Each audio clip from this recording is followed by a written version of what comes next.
সমাজ ঠিক থাকবে না। যাদের চিন্তা ভাবনা, যাদের থিসিস, যাদের জ্ঞান ও গরিমা সকলের ঊর্ধ্বে থাকা উচিত ছিল, কিন্তু তারা আজ কোথায়? একটা মানুষ সাধারণ জিনিস যখন বুঝতে পারে না, তো তাকে নিয়ে কি ভাববেন, কি বলবেন? সাধারণত জিনিস যেগুলো, যে জ্ঞানগুলো আমার আপনার কাছে থাকছে, যারা আল্লাহর জিকির সংক্রান্ত বিষয় বোঝে না, ইলমে তাসাউফ বোঝে না, কোরআনুল হাকিমে একদিকে মুসা আলাইহিস সালাতু সালাম, অপরদিকে নবী নয় মুসা আলাইহিস সালাতু সালামের সমকক্ষতায় আরেকজন ব্যক্তিকে আল্লাহ সুবহানাহু ওয়া তাআলা পাঠিয়েছেন। কিসের জন্য? একটাই তার কারণ, এই ইলমে তাসাউফ সংক্রান্ত বিষয়ে এমন একটা সমাজ, এমন একটা সময়, এমন একটা টাইম আসবে যে সময়ের মানুষ তারা অস্বীকার করবে। বাস্তবটাই দেখছি আমরা। লোকমান হাকিমকে আল্লাহ সুবহানাহু ওয়া তাআলা নবী তো করলেন না। মুসা আলাইহিস সালাম নবী হলেন। একজন নবী একজন আউলিয়ার কাছে ইলমে তাসাউফের মানে কি বলবো, জব, ইলমে লাদুন্নি যাকে দেওয়া হয়েছে। লক্ষ্য রাখবেন, খেয়াল রাখবেন, আমি নবীর শান, মান, মর্যাদা সম্পর্কে খাটো করছি না। আল্লাহ তাআলার ইলমে ছিল। আল্লাহ সুবহানাহু ওয়া তাআলা জানেন যে এমন একটা সময় আসবে, ওই সময়ের মানুষ তারা ইলমে তাসাউফকে বিরোধী করবে। তাই আল্লাহ সুবহানাহু ওয়া তাআলা ঠিক কোরআনে সে ব্যাপারটা ঘটিয়ে দিলেন। মুসা আলাইহিস সালাম নবী হলেন, কিন্তু একটা সাধারণত আউলিয়ার কাছে, আল্লাহর মাহবুব বান্দার কাছে, একজন পৃথিবী বিখ্যাত বুজুর্গের কাছে নবুয়তের মালা সেখানে ঠেকে যাচ্ছে। কেন? আপনি বলবেন নবুয়তকে খাটো করছি না, খাটো করছি না, নাথিং নেভার, কখন নয়, এটা বোঝানোর ক্ষেত্রে বলা হচ্ছে। তো দেখুন, এদিকে মুসা আলাইহিস সালাম যে কথাগুলো বলে যাচ্ছেন, সেই কথাকে খণ্ডন করছেন আল্লাহর একজন বুজুর্গ, আল্লাহ তাআলার একজন নেককার বান্দা। কি পার্স আল্লাহ দিয়েছেন? সেটা হলো ইলমে লাদুন্নি, ইলমে মারিফাত, তাসাউফ বিদ্যা দিয়েছেন। নবী মুসা আলাইহিস সালাম পথ চলতে গিয়ে তিনি আর সেখানে দিশা পাচ্ছেন না। ওই মুহূর্তের কথা বলছি। প্রতিপক্ষ আল্লাহর ওলি, তিনি বলছেন এটা এই হবে, এটা এই হবে। কারণটা কি? খুব ভালো করে ভাবেন, ঠান্ডা মাথায়, খুব ভালো করে ঠান্ডা মাথায় বুঝুন। আমি এই জন্য বলছি, পরওয়ারদিগার বিনিয়াজ আলাম, আপনি আমাদের ওলামা সমাজকে হেদায়েতের নূরে নূরান্বিত করুন, হেদায়েত দিয়ে এদেরকে উদ্ভাসিত করে দিন। বলুন সুবহানাল্লাহ। যদি আলেমরা উদ্ভাসিত না হয়, ইলমে তাসাউফের পারদর্শিতা মানে অর্জন না করে, আলেমরা যদি দুটো ইলম একসঙ্গে যদি শিক্ষা অর্জন না করে, এরা তো প্যারালাইজ বিশিষ্ট, এরা তো পক্ষাঘাত বিশিষ্ট ডানা কাটা পাখি, তার মতো তো হয়ে থাকবে। এজন্য আমাদের ভাবা দরকার, আমাদের বোঝা দরকার। আল্লাহ বলছেন, ওয়ালা তাহসাবান্নাল্লাযীনা কুতিলু ফী সাবিলিল্লাহ, আল্লাহ রাস্তায় যারা শহীদ হয়েছে ওদেরকে তোমরা মৃত বলো না। এরা বলছে মরে গেছে। আবার একটা ভিডিওতে আপনারা সকলে শুনেছেন আত্মা সংক্রান্ত বিষয়। এই যে আত্মার ক্লাসিফিকেশন, আত্মার যে শ্রেণীবিন্যাস, মহান মুর্শিদ কেবলা আমাদের কাছে উপঢৌকন দিয়েছেন, প্রেজেন্টেশন দিয়েছেন। সত্যি কথা বলতে কি, মাথা নত করে মেনে নেওয়াটা বাঞ্ছনীয়। কিন্তু সাধারণত আলেমরা, এদের কাছে ইলমের বুদবুদ থাকে, ইলমের একটা গরম থাকে। সেই গরমে এরা পীর মাশায়েখ ওলি আল্লাহদেরকে ভুলে কোরআন আর হাদিসটা নাকি আমাদের পথ দেখাবে, সে জায়গায় তারা দাঁড়িয়ে থাকে। হাকিকাতে এরা সব আলেমের কথা আমি বলবো না, এরা হলো ওই সমস্ত ব্যক্তির উত্তরসূরি যারা আব্দুল ওয়াহাব নাজরীর দল, যারা হামান ফেরাউনের দল। এরা মুখোশ লাগিয়ে কথা বলে, এদের কোনো দিক নেই, দিশা নেই, চিন্তা নেই, ভাবনা নেই। এরা 1 লক্ষ 2 লক্ষ 5 লক্ষ নেকির পিছনে দৌড়ায়। আত্মসংযম, নফসের যে একটা ক্রিয়া আছে, শয়তানি ওয়াসওয়াসা আছে, শয়তান সদৃশ্য যে কার্যকলাপ আছে, সে সংক্রান্ত বিষয়ে এরা কোনোদিন আলোকপাত করতে চায় না। এরা বলে দিল তুমি নফল পড়ো, বিনা নফলে কোন ব্যক্তি আল্লাহর মাহবুব হতে পারে না। এরা এই হাদিসগুলো সংগ্রহ করলো, কালেক্টেড করলো, আপমা জনসাধারণের ভিতরে এমন ভাবে ছড়িয়ে দিয়েছে যে এদের মাথা, এদের মগজ থেকে সরানো যাচ্ছে না।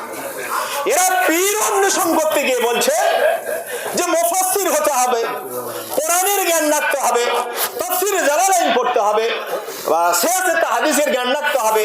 কমপক্ষে থাম জালালাইন সংক্রান্ত বিষয়ে যদি জ্ঞান না থাকে তাহলে সে পীর নয়। দেখুন একটু ভাবুন, ভারতবর্ষের জমিনে যিনি হাদিস সর্বপ্রথম এনেছিলেন, তো তিনি তো পীর ছিলেন। তো হাদিস শরীফ নিয়ে আসার আগেও তো তিনি পীর হয়েছেন। এগুলো একটু খুবরিতে ঢোকে না, ব্রেন মগজে ঢোকে না? মানফির আব্দুল কাদের জিলানী রহমাতুল্লাহ আলাইহি, মানে আরো পূর্বে হাদিস তো সেদিন এসেছে আমাদের কাছে, আসতে তো অনেক সময় লেগেছে। যখন হাদিস আমাদের কাছে পৌঁছায়নি তখন কেউ ভারতবর্ষের জমিনে কোন পীর ওলি আল্লাহ মাশায়েখ ছিলেন না, সকলেই ছিলেন। এই সাধারণ জিনিস যখন এদের ব্রেনে, এদের মগজে ঢোকে না, তো হেদায়েত চাইবো না তো কি চাইবো? হেদায়েত চাইবো না তো কি চাইবো? আমি এজন্য দাবি রাখছি, পরওয়ারদিগার বিনিয়াজ আলম, আপনি আমাদের সমস্ত ওলামা সমাজকে আপনি হেদায়েতের নূর দিয়ে উদ্ভাসিত করে দিন। এদের অন্তরাত্মায় যে শয়তানের বুদবুদ আছে, শয়তানের ওয়াসওয়াসা আছে, কুমন্ত্রণা আছে, ওগুলোকে বিদরিত করে দিন। আদারওয়াইজ এরা সঠিক পথের দিশা পাবে না। গতকাল একজন পীর ভাই আমাকে ফোন করে বলছেন, মাওলানা সাহেব আপনি কোথায় আছেন? আমি বললাম আমি আমার অফিসে আছি। বলছে আপনার গ্রামের একজন মাওলানা এসে আমার আব্বাকে বোঝাচ্ছেন। কি বললো? বলছে ওখানে এভাবেই বোঝাচ্ছেন যে দেখো ভণ্ডরা বের হয়েছে চতুর্দিকে, আর এই তোমার এই ছেলেটা মাঝে মাঝে যায় আমাদের এই মাওলানার কাছে, গিয়ে ওখানে দেখি জেফে আজগার করে, তাসবিহ তাহলিল করে, মুরাকাবা মুশাহাদায় বসে, তো তোমরা একে নিষেধ করতে পারোনি? তারপর বলছে আরে পীর কি এখন আছে নাকি? পীর আছে এখন? যা আছে সব ভণ্ড, ফুরফুরা ছাড়া আর কিছু নেই। অনেক কথা বললেন। আমি বললাম এ বাবা একটা কথা তোমাকে বলি শোনো, আরে কানা লোক হাতি নির্বাচন করছে, যার দুটো হাত নেই, চোখের দৃশ্য নেই, সে হাতির বর্ণনা করছে হাতিটা এরকম, সে কানেও শুনতে পায় না, চোখেও দেখতে পায় না, আবার হাত দুটো কাটা, তাহলে ও কি পা উঁচু করে হাতির শরীরে পাটা দিয়ে দেখেছে হাতিটা এরকম গাট্টা শরীর, তার দুটো কান বৃহৎ আকৃতিতে, তার একটা সুর আছে এরকম লম্বা? ও হাসছে। আমি বললাম ওর কথা বাদ দাও, আলেম কিন্তু, আবার 3 তালাকে 1 তালাক করেন, এরকম আলেম 3 তালাকে 1 তালাক করেন, এখনই বলে দিল কোনো প্রয়োজন নেই, তালাক হয়ে গেছে, অগোচরে ফোন নাম্বারটা নিয়ে নেয়, কন্ট্যাক্ট করে। হ্যাঁ আপনি বলছিলেন তো, আমি অনেক চেষ্টা করে দেখেছি, ওর ব্যবস্থা আছে, খরচ হবে, কত লাগবে? বলো 10,000 টাকা লাগবে। ছুটে আসলো, তো 10,000 টাকা দিয়ে মীমাংসা করে নিল, কোনো অসুবিধে নেই। দেখুন এই কারচুপি সাহাবীদের যুগে চলেছে, সাহাবীদের যুগে চলেছে তালাকের কারচুপি। সেই ধরনের আলেমেরা আজকের এসে আমাদের উপরে আঙুল উঁচিয়ে বলছে এরা কিছু বোঝে না, এরা কবরের খবর বোঝে। আমি বলি আরে তো এরা বুঝবে, আল্লাহর ওলিরা বুঝবে না তো জাহেলরা বুঝবে? যার কোনো চোখ নেই, অন্ধ, কানা, কালা, বোবা, সেই বুঝবে। যার কাছে কিছু নেই, ঢাল নেই, তলোয়ার নেই, কিছু নেই, সে যুদ্ধের ময়দানে কি করবে? ও তো যাবে আর মার খাবে। আল্লাহ সুবহানাহু ওয়া তাআলা যে এল, যে জ্ঞান, যে বিদ্যা, যে বুদ্ধি আল্লাহ তাদের দিয়েছেন, তারা তো এই কাজটা করবে। তোমরা আজকের বড় কোন সাহসে তোমাদের এই বলাটা কোথায় লাগছে কি তোমরা জানো না? ইহনাতুল উলামায়ে কুফরুন, তুমি ওলামা সম্পর্কে তহমত দাগালে, ইহনাত করলে। এখন তুমি বললে তাহলে তুমি তো ঠিকই বলেছো, আলেমদের সম্পর্কে এমন কথা বলা উচিত নয়, কটূক্তি তুমি করছো কেন? আরে তুমি তো আলেম নয়, তুমি তো আলেম নয় হলে তো আমি বলতাম না, তুমি তো আলেম নয়। আলেম হতে গেলে তার দুটো শর্ত থাকবে, শরীয়তের সাথে সাথে তার তরিকাত, হাকিকাত, মারিফাত থাকবে।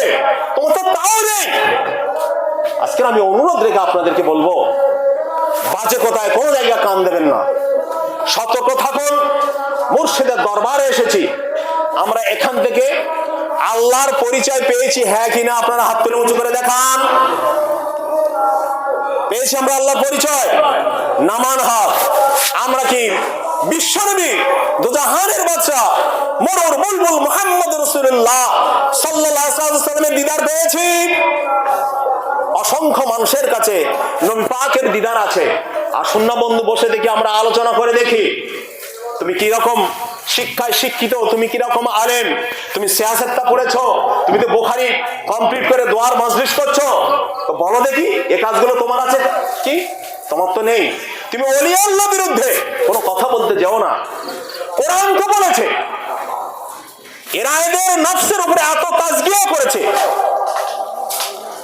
নফসের বিরুদ্ধে যে তাজকিয়া করেছে, কুপ্রবৃত্তি নামক যে নফসে আম্মারা আছে, তার বিরুদ্ধে যে জিহাদ করেছে, সেই জিহাদের ময়দান থেকে জয়ী হয়ে আল্লাহ সুবহানাহু ওয়া তাআলা তাকে নাম দিয়েছেন কি? মুতমাইন্না। ইয়া আইয়ুহাতুন নাফসুল মুতমাইন্না ইরজিই ইলা রাব্বিকা রাদিয়াতাম মারদিয়া। You turn to your lord. তুমি ফিরে এসো তোমার আপন প্রভুর দিকে। তোমার প্রভুর ডাক যেখানে, বান্দা তুমি সেখানে স্ট্যান্ড হয়ে যাও, সেখানে দাঁড়িয়ে যাও। তুমি আজকের আমাদের বিরোধী করছো। আমরা দোয়া রাখি তোমরা যেন সকলে পীর মুরিদি চিন্তা ভাবনায় আসতে পারো, মাশায়েখদের কদমে তোমার আমার সকলের জীবন যেন সেখানে টেকে। আরে নবীর যুগে সমস্ত সাহাবীরা নবীর আনুকূল্যে জীবন যাপন করেছেন, কোন গুনাহ করেছেন? সঙ্গে সঙ্গে বলেছেন লাব্বাইকা ইয়া রাসূলুল্লাহ, আমার জীবনের গুনাহ হয়ে গেছে, আপনি এর পানিশমেন্ট দিন, এই দুনিয়াতে আমাকে শেষ করে দিন, পরজগতে যেন আমার না নিতে হয়। দয়ার রাসূল, দয়ায় ভরা, মায়ায় ভরা, যাকে যেমন বুঝেছেন তাকে ঠিক সেভাবে বলে বুঝে তার কাজটাকে সমাধা করে। আজকে দেখুন সমাজের পরিস্থিতি। আমরা তো এখানে আসর থেকে এসে 8টা-9টা পর্যন্ত বসে থাকি, আমরা একটাই চিন্তা ভাবনা আমাদের থাকে, আমরা আল্লাহর রেজামন্দি কি করে পাবো, আল্লাহর নবীর দিদার কি করে পাবো, কি করে আমরা ঈমান নিয়ে চলে যাব। আর তোমার সকাল থেকে সন্ধ্যা এভাবে তুমি নির্বাহ করো যে কি করে হারাম খাবো, অন্যায় অত্যাচার করব, মানুষের কাছ থেকে মেরে নেব, কেড়ে নেব, দুষ্টুমি করব, রাহাজানি করব, ছিনতাই করব, লুটতরাজ করব, মানুষকে অন্যায় পথে পরিচালিত করবে। এটা হলো তোমার আদর্শ। আর মুর্শিদের দরবারে এসে আমরা একটা আদর্শ কি শিখেছি? ন্যায়, ইনসাফ, সবর, ইখতিয়ার, সাদিকিন সলিহিন, তার অন্তর্গত কিভাবে হওয়া যায়, আল্লাহ প্রেমিক কিভাবে হওয়া যায়, আল্লাহর সঙ্গে আমাদের সম্পর্কটা কিভাবে গাঢ় করা যায়, মজবুত করা যায়, সেই চিন্তা আমরা বসে আছি। যে কথা মুসলিম শরীফের হাদিসে এসেছে, বিভিন্ন হাদিস শরীফে এসেছে, সমস্ত সাহাবীরা যে কাজ করেছেন সেই কাজ আমরা করছি। আব্বাকে একজন বলছিলেন যে নফল নামাজ পড়া সংক্রান্ত বিষয়ে, আব্বা বললেন আরে বাবা দেখো, আসর থেকে মাগরিব পর্যন্ত অসংখ্য অগণিত বার তুমি তো লাহওয়ার একটা আমলে আছো, তোমার তো ওখানে তাসবিহ দেওয়া হয়নি। তাছাড়া সারা দিনে আরো তো তুমি অসংখ্যবার লা হাওলা পড়ছো, আল্লাহর জিকিরে, আল্লাহর স্মরণে তোমাকে সদা সর্বদা সিক্ত থাকার কথা, তুমি লিপ্ত আছো। ছোট ছোট কাজ তোমার করতে হবে না। যে ব্যক্তি আল্লাহর হয়ে যায়, আমার আল্লাহ সুবহানাহু ওয়া তাআলা তারই হয়ে যায়। অতএব তুমি তো সেই পথের পথিক। তোমার এই সাধ্য সাধনা, তোমার এই প্রয়াস, তোমার এই চেষ্টা, heart and soul, by hook আর বাই ক্রুক, যে কোনো ভাবে হোক, তুমি তোমার লক্ষণাত্মক দৃষ্টিভঙ্গিতে মহান মাবুদের দরবারে কিভাবে পৌঁছাবে, তোমার মসজিদের কদম ধরে তুমি সেই কাজে চলেছো, তাও তোমার থেকে বড় সাধ্য সাধনা এই পৃথিবীর বুকে কেউ করতে পারে না। আমরা তো ইতিপূর্বে শুনেছি আবার লেকচারে, আবার বক্তব্যে আমরা শুনেছি এই নফসের বর্ণনা দিতে, কিন্তু আব্বা সেখানে বলেছে জনগম্ভীর সুরে, খুবই সুন্দর ভাবে তিনি কথাগুলো আমাকে সাজিয়ে গুছিয়ে পরিপাক করে তিনি আমাদেরকে বুঝিয়েছেন, দেখিয়েছেন, দিয়েছেন। সেটা তো আমরা সেখানে দেখেছি যে নফসের বিরুদ্ধে জিহাদ করা হলো পৃথিবীর সব থেকে বড় জিহাদে আকবার। একদল সাহাবী যে জিহাদের ময়দান থেকে আসলো, রাসূল জিজ্ঞাসা করলেন তোমরা কোথায় ছিলেন? সাহাবীরা বললেন ইয়া রাসূলুল্লাহ, ইয়া হাবিবাল্লাহ, জিহাদের ময়দানে আমরা ছিলাম, জিহাদ থেকে আমরা আপনার কাছে এসেছি। রাসূল বললেন সাহাবীরা তোমরা শোনো, এতক্ষণ পর্যন্ত তোমরা যে কাজে আত্মনিয়োগ করেছ ওটাকে বলা হবে জিহাদে আসগার, ছোট জিহাদের মধ্যে তোমরা ছিল। ও আমার সাহাবীরা, এখন যে জায়গায় এসে তোমরা পৌঁছেছ, আমি নবী মুহাম্মদ রাসূলুল্লাহ সাল্লাল্লাহু আলাইহি ওয়াসাল্লাম আমি তোমাদের তাজকিয়া নফসের যে ব্যাপারটা করে দিয়েছি, এই তাজকিয়া নফসের উপরে যদি তুমি থাকতে পারো, নফসের বিরুদ্ধে যদি তুমি মুজাহাদা করতে পারো, তোমার জীবনটা হবে সোনায় সোহাগা, তুমি হবে প্রথম সারির ফার্স্ট ক্লাসের মুসলমান। তোমাকে বলা হবে মুতমাইন্নাল কলব। এই কলবের অন্তর্গত যখন তুমি হয়ে যাবে, তোমার জিহাদটাকে বলা হবে জিহাদে আকবার। নফসের বিরুদ্ধে তুমি জিহাদ করার জন্য আজকে এখানে এসে গেছো, এসো আমার সঙ্গে চলাফেরা করো। আমি নবী তোমাকে নফসের বিরুদ্ধে কিভাবে জিহাদ করতে হয় সেই কাজটা তোমাদেরকে পূর্ণভাবে আরো শিক্ষা দেব। এই পৃথিবীর মানুষেরা, যুদ্ধের ময়দানে মানুষ যখন যায়, আজকে নফস না হলে যেতে পারে না।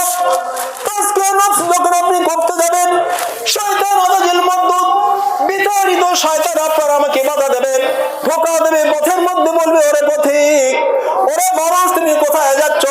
বাড়িতে তোমার ছোট ছোট ছেলে মেয়ে আছে, তাদের প্রতি তোমার ভালোবাসা নেই। মা তোমাকে 10 মাস 10 দিন পেটে ধরেছিল, তার প্রতি মায়া মমতা নেই। তোমার স্ত্রী আছে, ছেলে মেয়ে, পাড়া প্রতিবেশী সব আছে, সকলকে রেখে আজকে তুমি ধর্ম জিহাদে চলে যাচ্ছ, এই কাজটা তুমি করো না। এই যে জিহাদের হাত থেকে তাকে বাঁচিয়ে রাখবে শয়তান একটা দিকে পক্ষতা অবলম্বন করলো। আল্লাহর বান্দা যখন গর্জন দিয়ে বলে না না, মুর্শিদ আমার আছে, মুর্শিদ আমাকে ডাক দিয়েছে, আল্লাহর নবীর কাছ থেকে সুবহান আমি পেয়েছি, জিহাদের ময়দানে চলে যাব।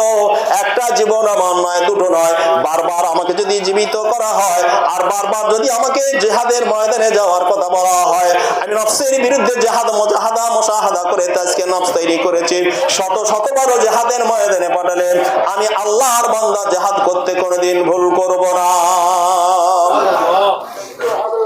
সে জিহাদ নাকি এদের কাছে খারাপ, এ আলেমরা বোঝে না, এদেরকে কি দিয়ে যে বোঝাবো বুঝি না। এরা কোরআন হাদিস পড়ছে কিন্তু ভিতরে ঢুকতে পারছে না। ঢুকবে কোথায়? ঢোকাতে একটা পথ থাকবে, সেই ঢোকার যে পথ, এই পথ যিনি দেখাবেন তাকে বলা হয় কোরআনের পরিভাষায় ওয়ালিয়াম মুরশিদা। আমার গ্রামের মুফতি সাহেব বলেছেন কোরআন শরীফে কোনো জায়গায় পীর নেই। আমি বললাম ওই মাওলানা সাহেবকে বলে দাও, নামাজ কোরআন শরীফের কোনো জায়গায় নেই, রোজা কোনো জায়গায় নেই, মা নেই, বাপ নেই, গাছ নেই, কিছু নেই। এই সমস্ত কোরআন শরীফে কোথায় আছে তুমি বলো? তুমি যদি বলো মায়ের প্রতিশব্দ হলো উম্মুন, বাপের প্রতিশব্দ যদি বলে আবুন, আমি বলবো শোনো, ওই মূর্খ মাওলানা তোমার জ্ঞান থাকা দরকার ছিল। মোগল সাম্রাজ্য যেদিন থেকে ভারতবর্ষের বুকে এস্টাবলিশড হয়েছিল, মোগলরা যেদিন থেকে ভারতবর্ষের বুকে রাজত্ব চালিয়েছিল, সেদিন থেকে ভারতবর্ষের জমিনে আদালত শব্দটা আবিষ্কার হয়েছে, কাগজ শব্দটা আবিষ্কার হয়েছে, বাকি শব্দটা আবিষ্কার হয়েছে, দোকান শব্দটা আবিষ্কার হয়েছে, বন্দুকুন শব্দটা আবিষ্কার হয়েছে। এটা তোমার জানা নেই। কথা বুঝতে পারছেন? এই ফার্সি এবং আরবির সমন্বয় সাধনে এই শব্দগুলো, এই ল্যাঙ্গুয়েজগুলো, ভাষাগুলো আপনার আমার বহু পূর্বের মানুষ পারস্য থেকে, ওই মুঘলরা যখন এসে ভারতবর্ষে রাজত্ব বিস্তার করছেন তখন থেকে শব্দগুলো এসেছে। এত বড় গান্ডু, সে বোঝে না পীর শব্দটা কি। বলছে পীর মানে তো বৃদ্ধ বা বুড়ো। আমি তুমি ডিকশনারি খোলো দেখো, ভালো ডিকশনারি, তোমার কাছে কিছু নেই, না আছে লটা আর না আছে কম্বল, তো রাত্রে ঘুমাবে কি করে? তুমি যদি ঘুমাও, পেচ্ছাপ লাগলে পানি নেওয়ারও জায়গা তোমার কাছে নেই, তো তুমি কোথায় নেই কি করবে? এরা বোঝে না, মানুষের কাছে একটা প্রহসন তৈরি করে দেয় যে পীর শব্দটা কোরআনে নেই, তাই বললাম তো ফার্সি শব্দ। কোরআনে তো একাধিকবার বহু জায়গায় এসছে মসজিদ মানে পীর, অলি মানে পীর, আউলিয়া মানে পীর, তো তুমি পেলে না কোথায়? এগুলো তো আল্লাহ দিয়েছেন সেখানে, তুমি বলছো পাইনি। তো আল্লাহ তোমার চোখে কানা কালা বাবা হয়ে আছে, কশিন কালে এই সমস্ত মানুষেরা ফিরে আসবে না। এই পথের পথিক কি বলবো আর তাদের দুঃখ আর পরিতাপ। তারা সমাজে ঘুরে বেড়াচ্ছে বড় নামাবলী পড়ে, এই সমাজটাকে ক্ষতি করার জন্য সাধারণ মানুষ কোন রকম ভাবে দায়ী নয়। আব্বা গিয়েছিলেন, এবারে বায়াত হয়েছে কম বেশি বোধহয় 46 জন বায়াত হয়েছে। তো তাদের পিছনে একদল মানুষ লেগেছে, আলেমরা লেগেছে। কাকে ডেকে পার্সোনাল বোঝাচ্ছে? কোন ছেলে যদি বায়াত হয় তার বাপকে বোঝাচ্ছে, তুমি আজীবন এই কাজ করে এসছো, তুমি কি বায়াত হয়েছো? বললো না, তা তোমার ছেলে গিয়েছে, দেখলে বাসা থেকে কঞ্চি বড়। এই কথাবার্তাগুলো তাদের।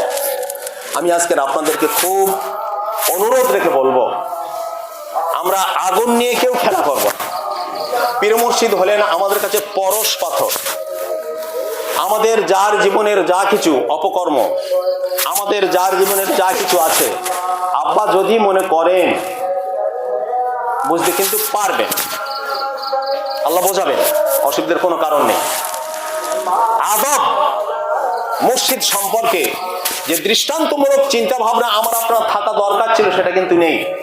তদানীন্তন কালে কোন মাশাইখের কাছে যখন কোন ব্যক্তি বায়াত হতে যেতেন, সেই তরিকায় যে তরিকা ছিল সেই তরিকার পীরেরা একটা কাগজ নিতেন, সেই কাগজে লিখে দিতেন খামোশ, খালিদ মিমাউসিন, খামোশ বলে পিঠে মেরে দিতেন, কারো গলায় তুলতো দিয়ে মাশাইখরা বলতেন যাও তুমি 1 মাস পর আসবে।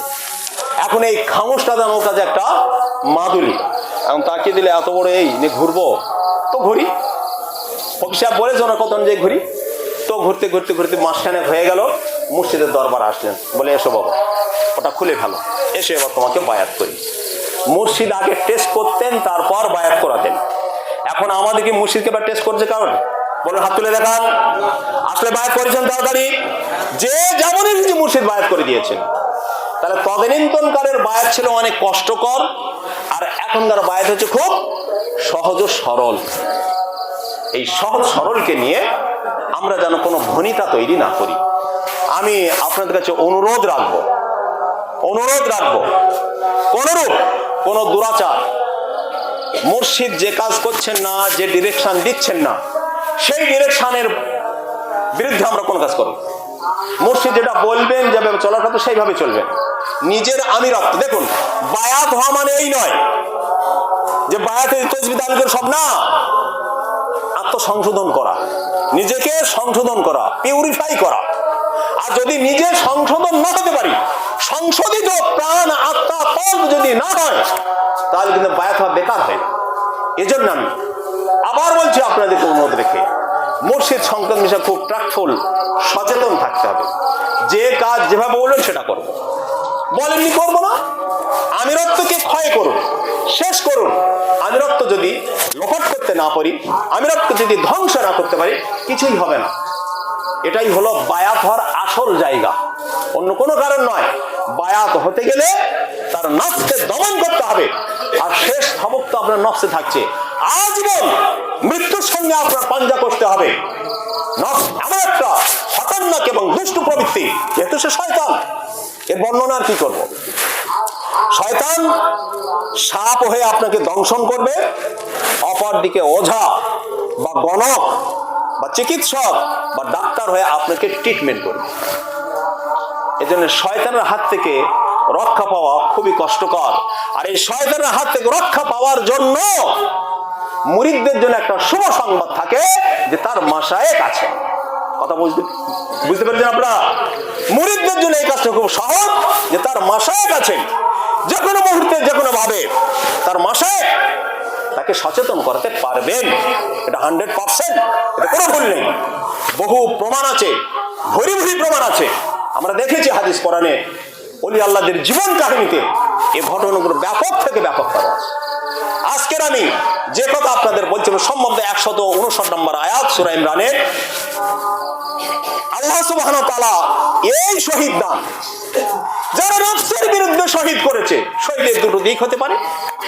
একজন নফসের বিরুদ্ধে জিহাদ করে সে ধর্মযুদ্ধে অংশগ্রহণ করেছে, আরেকজন ব্যক্তি এই নফসের যে কুপ্রবৃত্তি আছে এই শয়তানি কুপ্রবৃত্তিকে দমন করার জন্য, নিঃশেষ করার জন্য, একে দাবিয়ে শেষ করার জন্য আজীবন কাজ চালাতে চালাতে চালাতে চালাতে চালাতে দেখা গেল ইন্তেকাল করে গেল। ও তো একটা ছাত্র, আর ছাত্র অবস্থায় যদি কেউ ইন্তেকাল করে, এখন আমাদের ওলামা সমাজরা বলে যে এরা মাদ্রাসায় পড়ছে, মাদ্রাসায় পঠন করা অবস্থায় যদি কোনো ছেলে ইন্তেকাল করে শহীদের দরজা।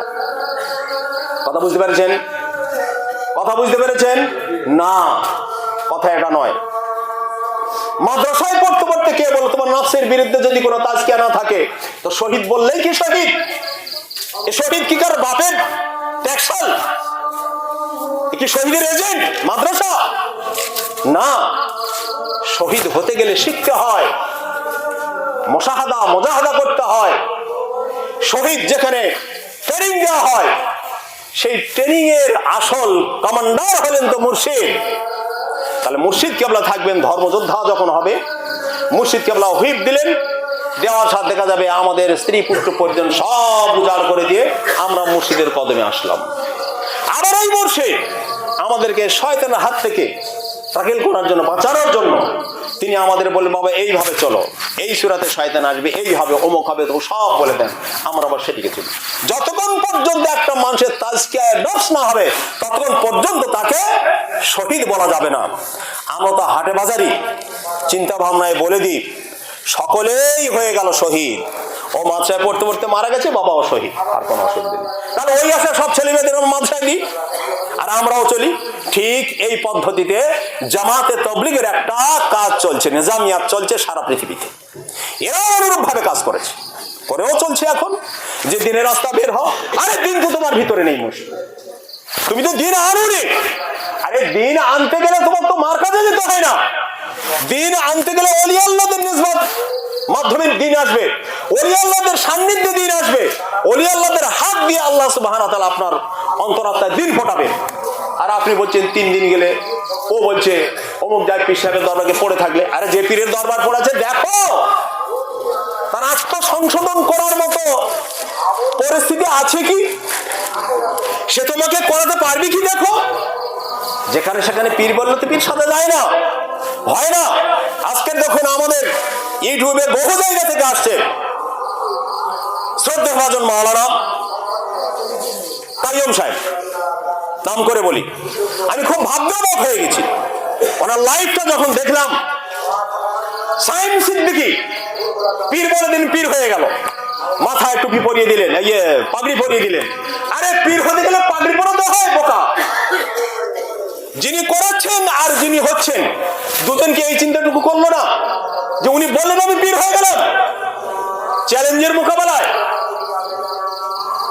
কত মারাত্মক ভুল, কত মারাত্মক অন্যায়, কার ফ্যামিলি থেকে কি আসলো, কোন রক্তের ধারা থেকে কি এসে গেছে আজকে। যারা তাজকিয়ায় নফস করার জন্য মুজাদ্দিদুল জামান দাদা হুজুর পীর কেবলা রহমাতুল্লাহ আলাইহি ফাতেহ আলাইহি রহমাতুল্লাহ দরবারে পড়ে থাকলেন, সুদীর্ঘদিন জঙ্গলে সময় কাটালেন, অনুরূপ তার ছেলেরা সেভাবে সাধ্য সাধনা করেছিলেন। তারপরের প্রজন্ম, 3য় নম্বর প্রজন্ম থেকে একটা অন্য রকমের ইতিহাস তৈরি হয়ে গেছে। আর এখনো যা আছে আর বলার নয়। এ বলছে, একজন বলছেন যে আমার বংশে যে জন্মগ্রহণ করবে সে পীর হয়ে জন্মগ্রহণ করবে। আমার বাড়ির ছেলে পুলে বাল বাচ্চা যা আছে সব পীর বলুন নাউজুবিল্লাহ। আরে পীরকে আমি বললে হয়? পীরকে আমি বললে হয়? এতে এত সহজ জিনিস নয়। আর তোমাদের বয়স হয়ে গেলে মাথার চুলটা বড় রাখলে বাবারই চুল লাগবে আর বড় পাঞ্জাবি পড়বে, তোমার সব পীর। বয়স হয়ে গেলে পীর, আর কোনো অসুবিধা নেই। আর ইন্তেকাল যখন করবে সঙ্গে সঙ্গে তোমাদের নেম প্লেটের পিছনে দেওয়া হবে রহমাতুল্লাহ আলাইহি। খুঁজে দেখুন আমার কথা ভুল কি ঠিক, খুঁজে দেখুন। এ বাংলার বুকে এটা চলছে। যেরকম ওই পীর মুরিদি থেকে সাবধান হন। আপনার অনেক হয়েছে, গধূলি লগ্ন আপনি কিভাবে পার হবেন আপনারটা নিয়ে ভাবুন। আর অন্য কাউকে ওই টুপি গিফট করে, ওই পাগড়ি গিফট করে, পরিধান করিয়ে তাকে পীর বানাতে তুমি যেও না।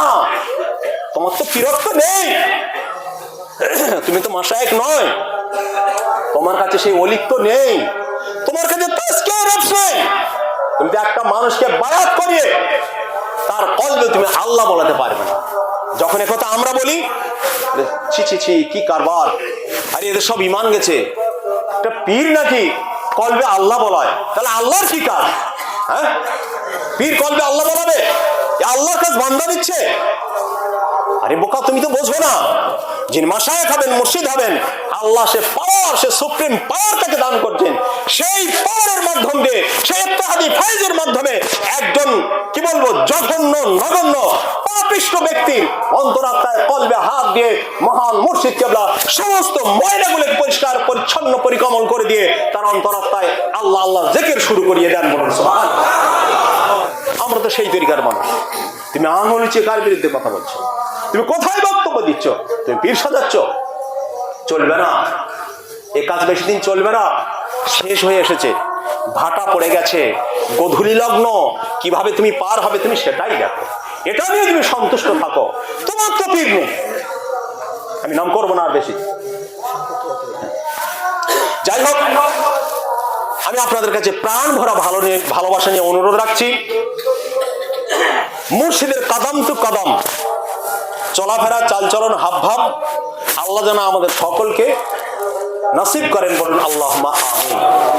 আরো একটা কথা বলি, যদি আমাদের মনে, আমাদের আস্থায় কোনো কিছু কথা মুর্শিদ সংক্রান্ত বিষয়ে জাগ্রত হয়, জাগে, ধারণা আসে, আপনারা জিজ্ঞেস করবেন। না করলে কিন্তু ওই শয়তান আপনার ওখানে বাসা বাঁধলো। প্রত্যেকটা বনি আদমের কলবে যে শয়তান বাসা বাঁধে, এটা তার আরেকটা কারণ, জিজ্ঞাসা করেন। আর মুর্শিদ সম্পর্কে কটূক্তি করা মারাত্মক অপরাধ। এদের আমি বলছি আগুন নিয়ে খেলা করব না। বায়াত হননি ঠিক আছে, বায়াত হয়েছেন ঠিক আছে, ভালো কথা, তাহলে মুর্শিদ যেভাবে চলে সেভাবে আমাদের চলতে হবে। আল্লাহ সুবহানাহু ওয়া তাআলা আমাদের সকলকে যথাযোগ্যভাবে মুর্শিদের কদমে আমাদের থাকার সুযোগ বা তৌফিক এনায়েত দান করেন। সকলেই বলুন আল্লাহুম্মা আমিন। ওয়া আখিরু দাওয়ানা আলহামদুলিল্লাহি রাব্বিল আলামিন।